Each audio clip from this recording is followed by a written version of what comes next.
El Nuevo Testamento es el cumplimiento de la historia que inicia en el Antiguo Testamento.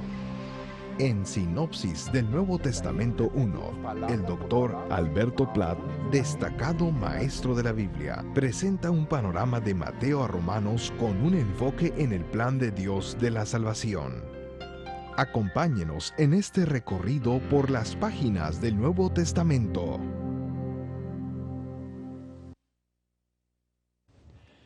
En el estudio del Evangelio de San Juan estábamos considerando algunas de las características sobresalientes, en especial el prólogo y la presentación teológica, la presentación de nuestro Señor Jesucristo en la primera etapa, antes de Belén, en la etapa de su nacimiento, Belén, y ahora en el ministerio, y especialmente en lo positivo. En ese punto estamos ahora. Finalmente, es positiva la declaración gloriosa del versículo 12 del primer capítulo. Juan encapsuló el mensaje del Evangelio en pocas palabras. Es posible ser un hijo de Dios.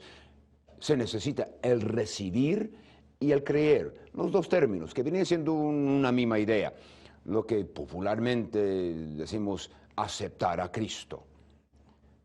La fe salvadora se basa en una verdad histórica. Cristo, el Verbo vino, murió en la cruz por nuestros pecados y resucitó el tercer día, de acuerdo a San Pablo en 1 Corintios capítulo 15. Ahora, hay un aspecto negativo presentado también en el prólogo. En primer lugar, el mundo no reconoció la luz. El hombre no admitió de la presencia del Creador. Y esta es la condenación, que la luz vino al mundo y los hombres amaron más las tinieblas que la luz, porque sus obras eran malas. 3:19. En apenas 11 versículos del primer capítulo de San Juan, tenemos a lo menos 3 referencias al rechazamiento, en 1:5, 1:10 y 1:11. Claro, que nadie ha visto a Dios, 1:18, le sería imposible al hombre. Dios es espíritu, como nos ha dicho en 4:24. De por sí, los ojos del ser humano no están equipados ni autorizados para enfocar en la religión de espíritu. Pero Dios se ha descrito al hombre en términos que el hombre podría entender. La verdad es que el omnipotente Dios, que es espíritu, posee en lo infinito las capacidades que el hombre tiene en lo finito. Es decir, Dios tiene cualidades ilimitadas, las mismas que tiene el hombre, solamente en forma limitada. Permanece en pie. Nadie ha visto la esencia de Dios jamás. Sin embargo, gracias a Dios, hubo una gran intervención divina.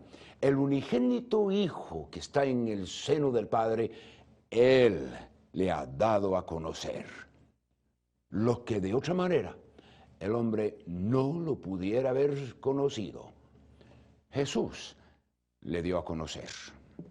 Una característica más de aquellas sobresalientes en el Evangelio según San Juan es el discurso en el aposento alto, San Juan capítulo 13 hasta 16 y a veces incluye capítulo 17. Este discurso es una de las joyas más brillantes del cuarto Evangelio. Presenta la enseñanza especial del Señor Jesucristo a los suyos en las horas inmediatamente antes de su traición. La noche que fue entregado, dice. Las verdades comunicadas representan el punto de vista del gran maestro, pero que contempla la obra de su sacrificio como un hecho cumplido. Es así que el discurso contiene la semilla, la doctrina en forma de semilla de lo que los demás del Nuevo Testamento, y en especial San Pablo, enseña. Ahora, ¿cuáles fueron las razones por esa enseñanza? Número 1, el Señor quería prepararles a sus discípulos Para uno, la cruz, y dos, la persecución que vendría. También quería proveerles de instrucción referente al futuro. Por ejemplo, la venida del Espíritu Santo, la venida de Cristo mismo, su retorno, la venida de conflictos. También quería pedirle al Padre por la preservación de los suyos, la santificación de ellos también, la unificación de ellos y, en fin, la glorificación de sí mismo, Cristo. A continuación veremos un resumen del discurso en el aposento alto, pero capítulo por capítulo. En primer lugar, San Juan capítulo 13, y son 5 los puntos principales de ese capítulo. Número 1, el problema de Pedro. El entusiasmo sin entendimiento, 13:6. Pedro, considerando la incongruencia de que su maestro lavaba sus pies, rehusó lo que Cristo ofrecía. La lección de Cristo tenía que ver con el trato de la contaminación adquirida después del baño. Aún después del baño de la salvación, el creyente se contamina andando en ese mundo y se tiene que someter al lavamiento de los pies por la palabra. Luego, el propósito de Cristo en 13:15 tiene varios aspectos. En primer lugar, pide Cristo una actitud correcta. Lo que hizo Cristo toma aún más importancia al darse cuenta que Cristo lavaba los pies de los discípulos cuando ellos estaban discutiendo quién sería el mayor. Si el soberano toma el lugar del siervo, sus súbditos han de tomar semejante posición. También Cristo pide una acción correcta. El significado espiritual parece enseñar que los mismos discípulos tenían que ser sus instrumentos al aplicar la palabra de Dios uno al otro, para efectuar la eliminación, la quitada de la contaminación adquirida por un andar en el ambiente presente. También Cristo presenta la profecía de la traición en 13:21. Aparentemente, el Señor pensó necesario despedirle a Judas antes de empezar la instrucción a los demás discípulos. Es sorprendente que a los demás discípulos no se habían dado cuenta de que era Judas el traidor. La hipocresía puede engañar aún a los discípulos más sólidos. También presentó lo que se podría llamar la proclamación del nuevo mandamiento, 13:34. Hijitos, dice, término que comunica con mucho afecto, mucho cariño, lo que él quiso comunicar y que no se usó hasta que se había ido Judas. Que os améis unos a otros, como yo os he amado. La novedad no se refiere al amor en sí, sino con que se manifiesta en el ejemplo sin igual que Cristo presentó, como yo os he amado. Ese ejemplo los discípulos podrían apreciar, pero muy, muy bien. También había otro problema de Pedro, el entusiasmo sin entender su propia debilidad. En 13:36-38, la verdad abrumadora en labios de su amado Señor: no cantará el gallo sin que me hayas negado 3 veces. Versículo 38. Y eso cayó encima de todos como una nube densa y fría. Ahora el capítulo 14 empieza con la promesa.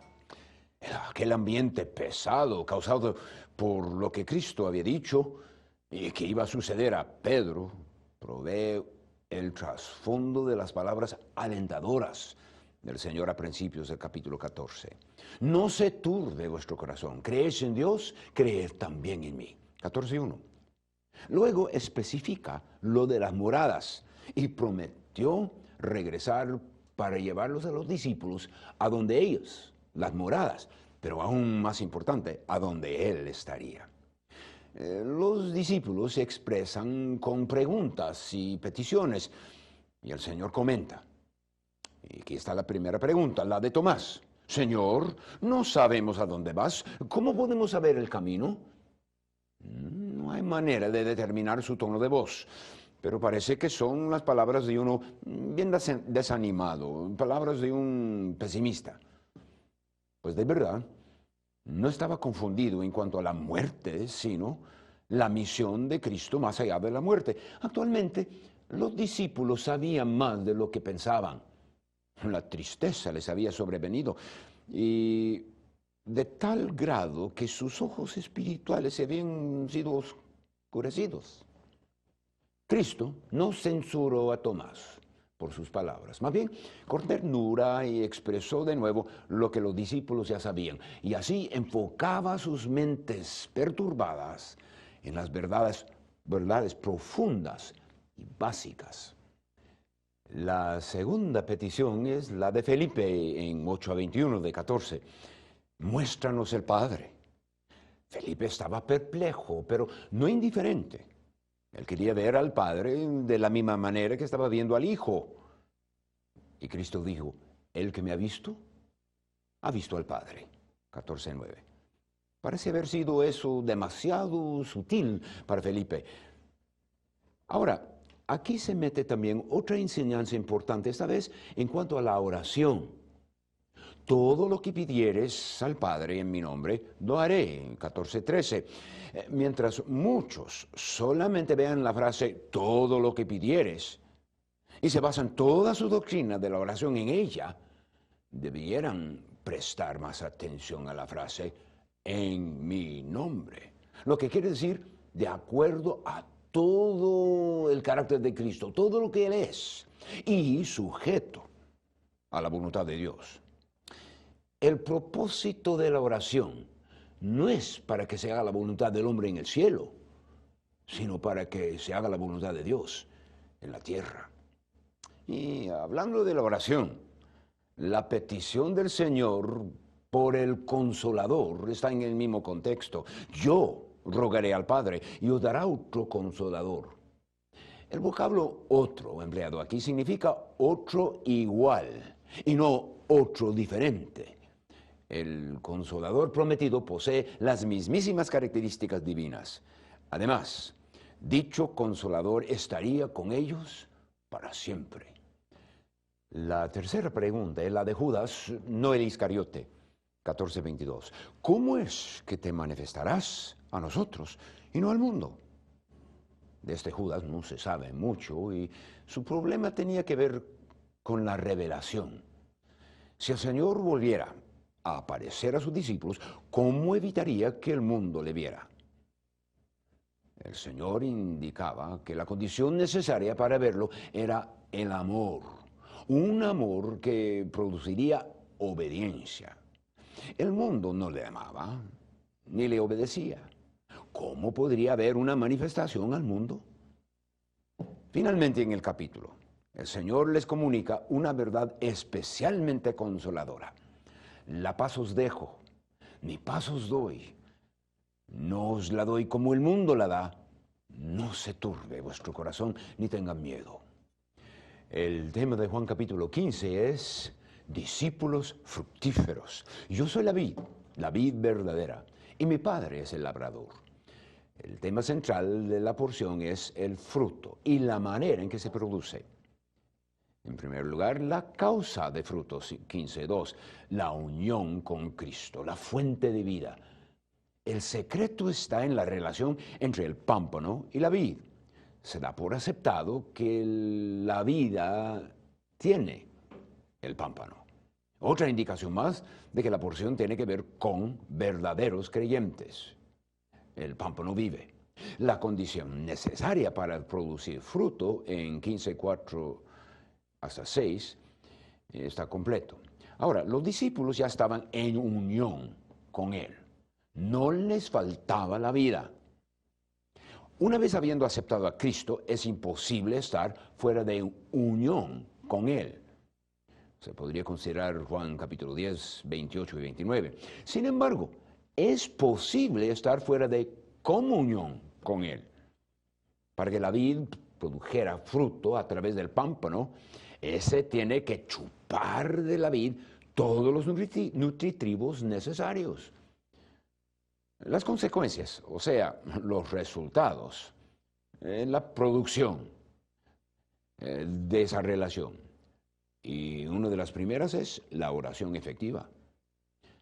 Aquí se relaciona la oración exitosa con la comunión con Cristo. También otro resultado, el gozo cumplido, versículo 11. Cristo quiso que sus discípulos tuvieran ese gozo y enseguida les dio uno de sus directivos más importantes para que lo lograran. Que os améis unos a otros como yo os he amado, versículo 12. Otro resultado sería el fruto que permanece, permanente. No me elegisteis a vosotros a mí, sino que yo os elegí a vosotros.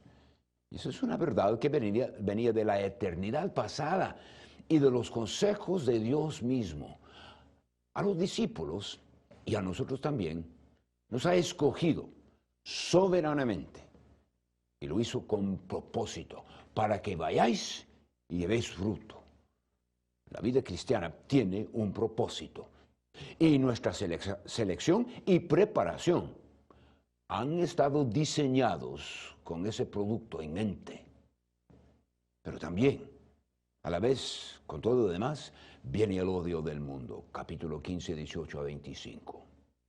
La relación estrecha con Cristo produjo y produce una reacción de parte del mundo. En Juan 7:7 Cristo había dicho que el mundo no pudo aborrecer a los discípulos.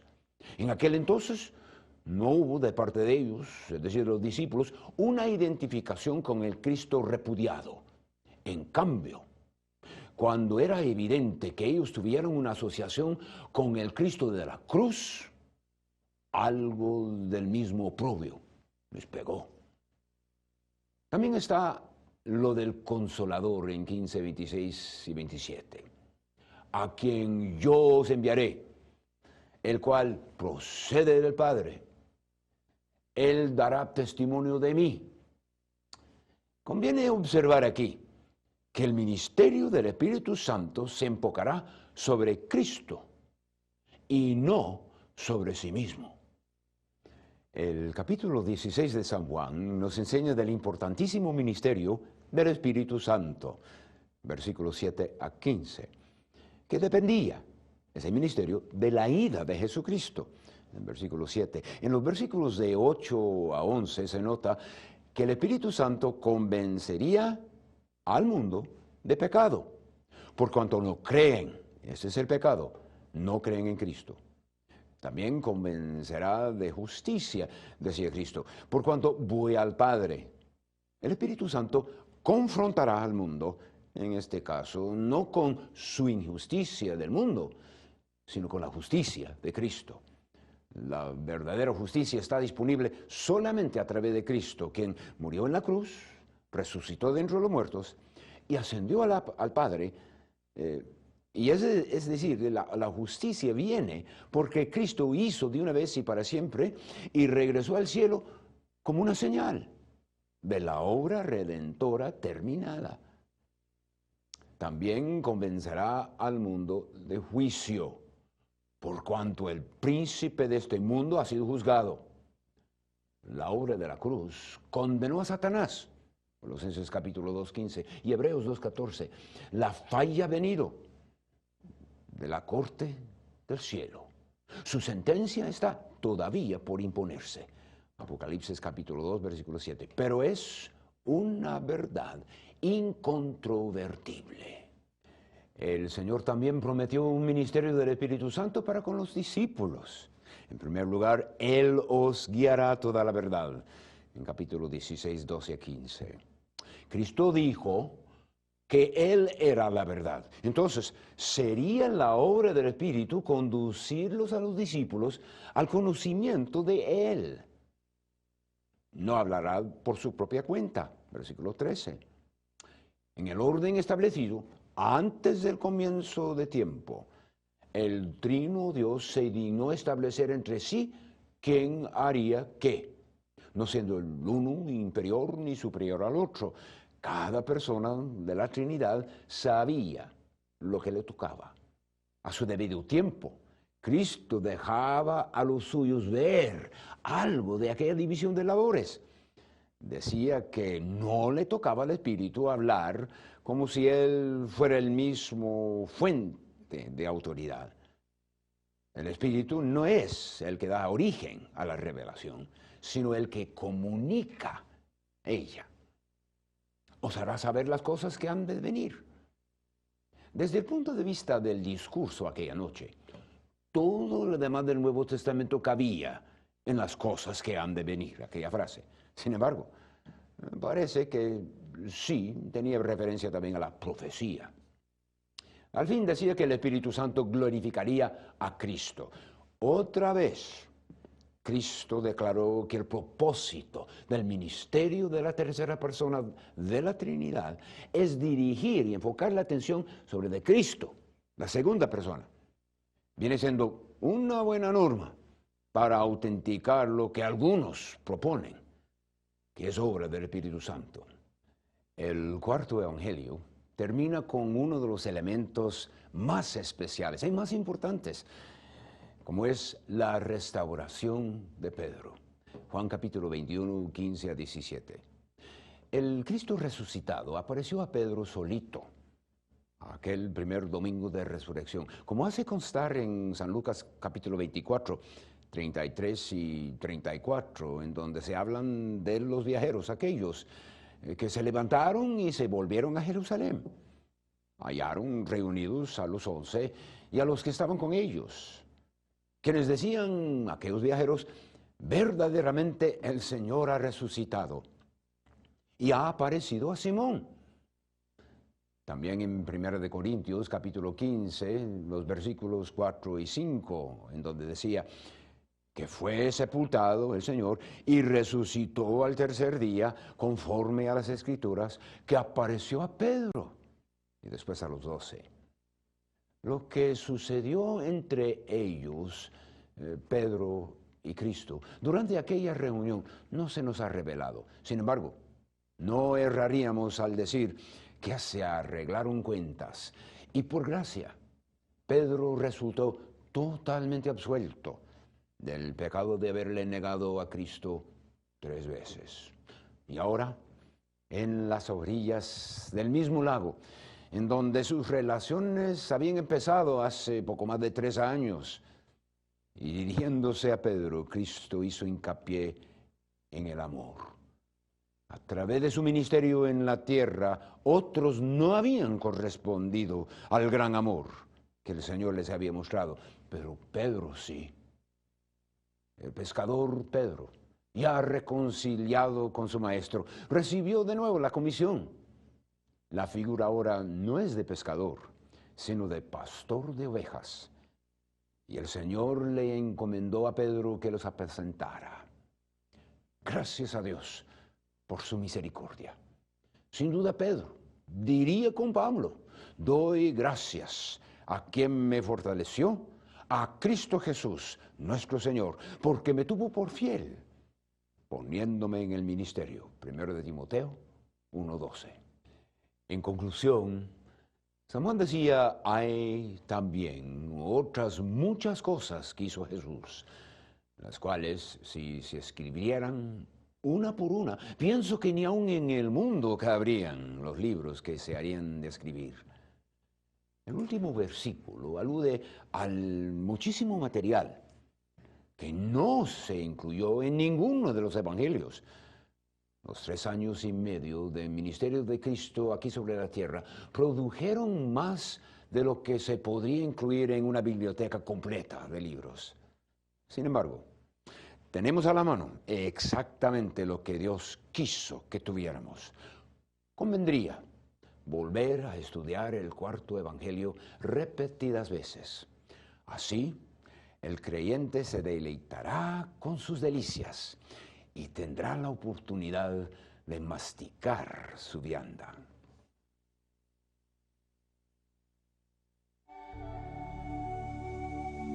Hemos terminado nuestro estudio con el Dr. Alberto Platt por hoy. Ojalá esté captando el mensaje central del Nuevo Testamento, que es nuestro Señor Jesucristo. Siga estudiando sus notas y dé atención especial a la lectura de los pasajes tratados en esta lección.